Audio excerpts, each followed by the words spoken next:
started with the stuffed chicken breast. So this stuffed chicken breast is going to be stuffed with cheese and asparagus. You saw me prepping some of that stuff and cutting down all of this chicken. Let me grab a couple more things because we do actually need the cheese and asparagus in order to make these stuffed chicken breast. So let me get a board here, a nice tray to put all of these chicken breasts on because I want to partially freeze or completely freeze all of this before I package it up.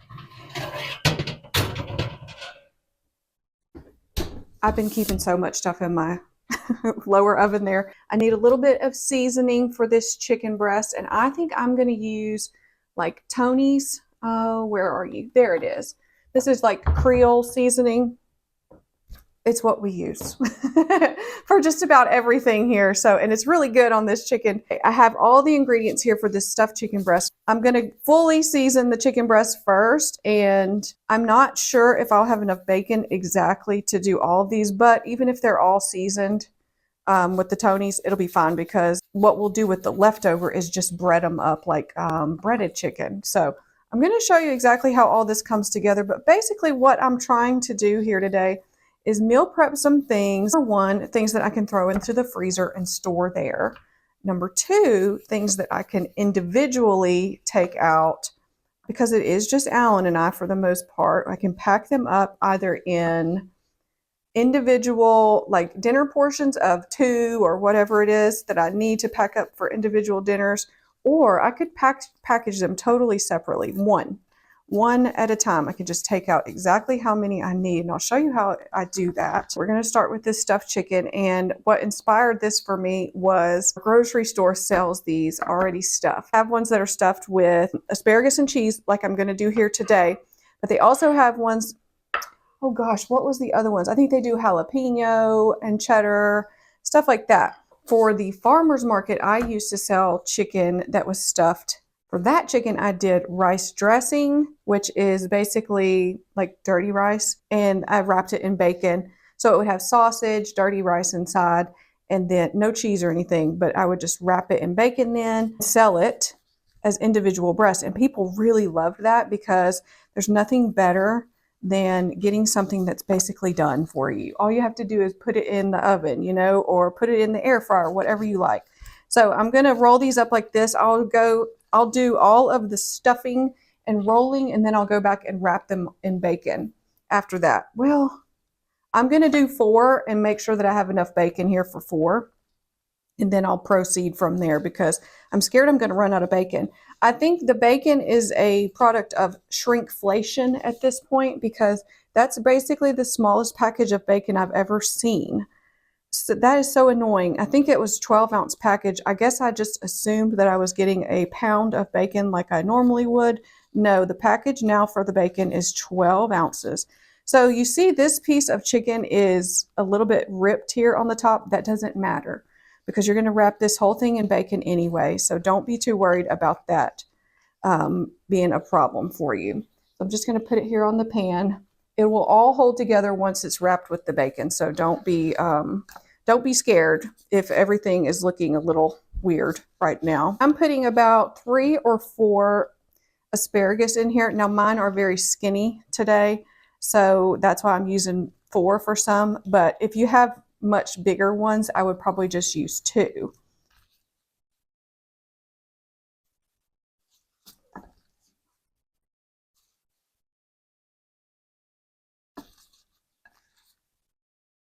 So you see, I'm just putting it on the pan there, kind of seam side down, and I think I would prefer to use this piece of chicken if I can over the other one. Let's see. Now, obviously, I'm contaminating all of this cheese, so I won't use the rest of it after this. But for now, this is okay. I'm just kind of having to waste it. All right. I can hear Clark in his kennel. He's crying because I put him up this morning. He has so much energy. He will be running around this place like a banshee if I don't put him up. So now he's a little sad. Dare I risk it? I don't know. How many pieces of bacon do I have? 1, 2, 7, 8, 9, 10, 11. So if I do one more, we'll assume that we're using 2 on each one. Hopefully that's going to work out. And asparagus is a nice vegetable to put in here because it gets cooked through in the time that it takes for the chicken to be done and the bacon to be crisp and all of that, but it's not going to be like completely overcooked. It'll be just right by the time the bacon and chicken are cooked. Okay, so I'm going to come back again. First, I'm going to lay out 2 strips of bacon here. Now, this is just regular cut bacon. I don't use thick cut, but like my grocery store, they put thick cut on theirs, and it's delicious, of course. I just prefer the regular cut because it gets a little bit more crisp. All right, we'll start with that and see what we get. So I'm just holding it together as I wrap the bacon around. So just stay with me. There's one done, and let's keep going on the rest. Well, I will say that the thicker cut bacon is a little bit easier to work with because some of this is extremely thin.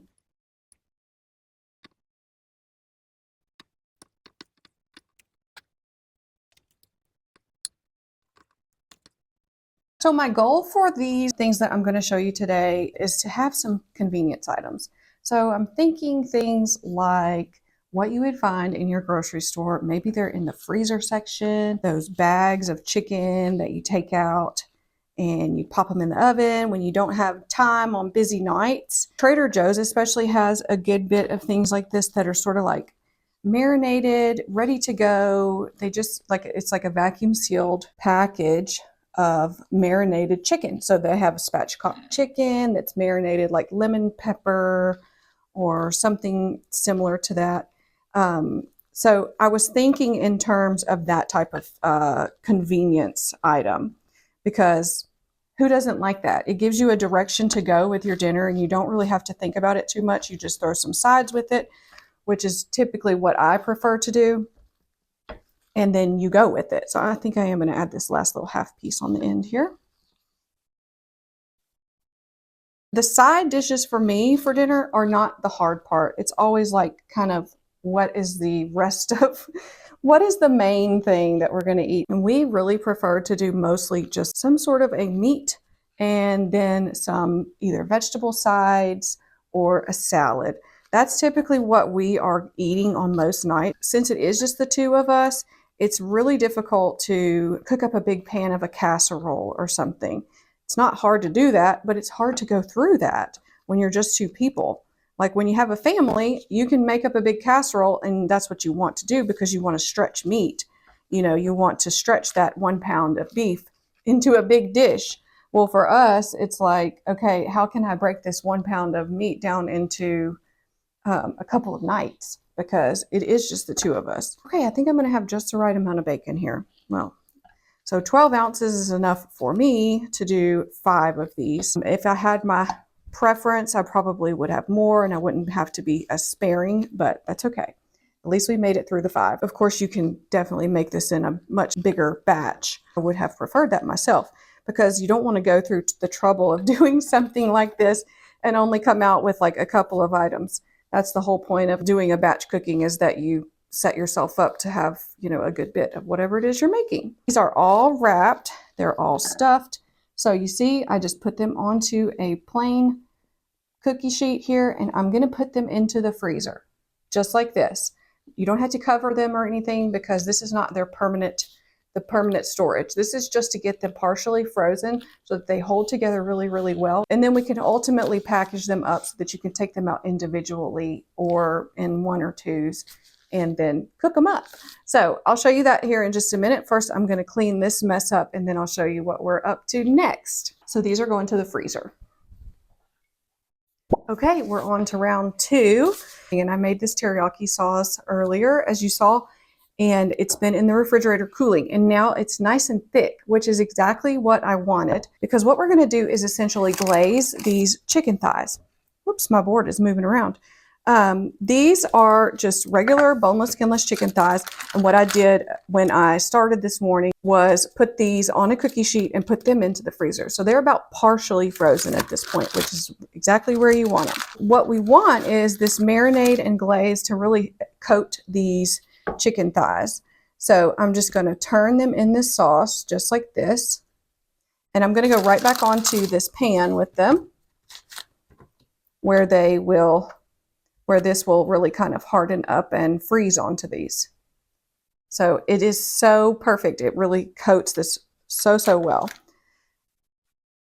Now, if you wanted to set some of the sauce aside, you certainly could. It didn't make a huge batch, but I think you probably could set some of this aside. I started with more chicken thighs than this, and then last night for dinner, I ended up making some chicken like lettuce cups. Have you had that recipe? It's kind of like a copycat from P.F. Chang's. I'll have to share that with you at some point. Last night I didn't have really all the ingredients, so I was just winging a recipe. It was a copycat of P.F. Chang's recipe, I guess you would say, because it was a loose interpretation, but I used chicken thighs in it, and they ended up using more than I suspected that I would. So, all right, I'm just turning the chicken in the sauce there. So all I have left today is 5 chicken thighs from my big giant pack of chicken thighs that I started with. That's just a small piece, but it can go here too. So this teriyaki chicken is so good. What I do with it is typically I will take these out and I will just cook them up in the air fryer. I use my air fryer more than any person probably should. You certainly can use the oven to do the exact same thing. Ooh, this one's really big, so I might have to use my hand to coat it. So what I do with this chicken is typically I just cook it in either the air fryer or the oven. You can take it straight from the freezer, whatever package you have put it in, and go straight into the oven. That way you don't lose any of that sauce in thawing or anything. And the sauce really cooks on super well. So the rest of that can go away. But before these go back into the freezer, I am going to put on some sesame seeds. And these should stick really nicely to this now that we have that sauce coating them. Oh, the lid almost came off. Oh my gosh. That would have been a nightmare to clean up sesame seeds everywhere. Okay, so just put on ever how many sesame seeds you want, or you could completely leave these off if you wanted to as well. But this is a sesame teriyaki glaze, so there they are, sesamied up. So this is going straight back into the freezer as well, and they'll be individually frozen, and then we can package them up exactly how we want to package them up in just a little bit.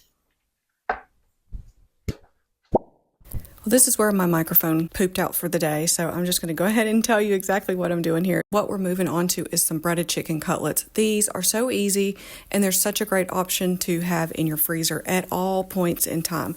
Because if you want to take out one, you can throw it on a salad, you can throw it in a sandwich or a wrap, and cook them up really simply. So either in the air fryer, like I do for everything apparently. All of these dishes that I did today will go in the air fryer for me. And I think that's just a part of being only 2 people now. I don't really have to use the big oven for things because you're just making a couple servings of something. It easily fits into the air fryer. So that's what I use for the most part. I'm just making up a quick dredge of the breadcrumbs themselves, and I put in my favorite seasoning. One of them is the Kinder's seasoning. It's like a buttery chicken blend, I think one of them was. And then the other, I just used more Tony's it will be a little bit more plain, but still have good flavor. You want to make sure you use plenty of salt on these. Otherwise, they'll be kind of bland when you go to cook them up. Go ahead and put some salt and pepper in your egg dredge, and then also put some into your breadcrumbs, because you want them to be very well seasoned by the time they go in. And I'm cutting a few of these pieces down into smaller pieces because I want to make sure that I have some options for sandwiches or, just a half piece. So some are very large by the time I pound out that chicken, and others I would like to just cut down into smaller pieces. That way, that just gives me a few more options. I can take out a big piece or a small piece depending on whatever I'm making. It takes really no time at all to make something like this. And then if you freeze them flat, the way that I'm doing here, you can pack them up in either vacuum seal bags, which is what I like to do because it keeps them really fresh in the freezer, or you can just throw them into a Ziploc bag. You don't have to vacuum seal them up if you know you're going to be going through them relatively quickly. And if you put them in a Ziploc bag, they're not going to stick together. They're just going to be totally separate because you have frozen them separately. Everything in the freezer to freeze separately, and then we're going to come back to pack it all up in some vacuum seal bags. Now we'll move on to packing all this up to go into the freezer. These bacon wrapped stuffed chicken breasts are nice and solid. It makes it so much easier to work with these when they're a little bit frozen. I highly recommend working with them when they're frozen, and then you can easily package them up into whatever way that you want to. So I'm vacuum sealing mine today because I have these great bags these are from Out of Air bags. If you're looking for any kind of vacuum seal bags, I definitely recommend them. They are less expensive than like a Food Saver bag. They're also a little bit thicker than Food Saver bags. I've never had trouble with them sealing at all. And I've gone through 2 different actual vacuum sealers, and they fit any vacuum seal. I do have a discount code for Out of Air bags if you're looking for anything like that, or if you just want to hop on their website and check their prices, you're welcome to do that too. I'll go ahead and put the discount code and the link in the description below for them. I'm packing up those chicken cutlets now, and those are really quick and easy to pack up. I'm just putting 2 or 3 per bag for my portions because I know that's what we'll need for our dinner or whatever, meal we're going to use those for. Those are nice and thin. They cook up very, very quickly in the air fryer, maybe 10 or 15 minutes total. They won't take long at all because we've taken the time to pound them thin today. The only one of these recipes that I would recommend thawing is the bacon wrapped stuffed chicken breasts. The night before you want them, probably just go ahead and pull those out and put them in the refrigerator. Let them thaw in there overnight for the next day, and they'll be good to go. Lastly, we'll move on to the Sesame Teriyaki chicken. I'm using a spatula here to transfer them into the bags just because I don't want to lose any of that glaze. I hope you've gotten a little bit of inspiration for your own kitchen. Even if you don't follow these recipes exactly, maybe you've gotten a good idea that you can personalize for your taste. Thank you so much for being here, and I'll see you back here again real soon.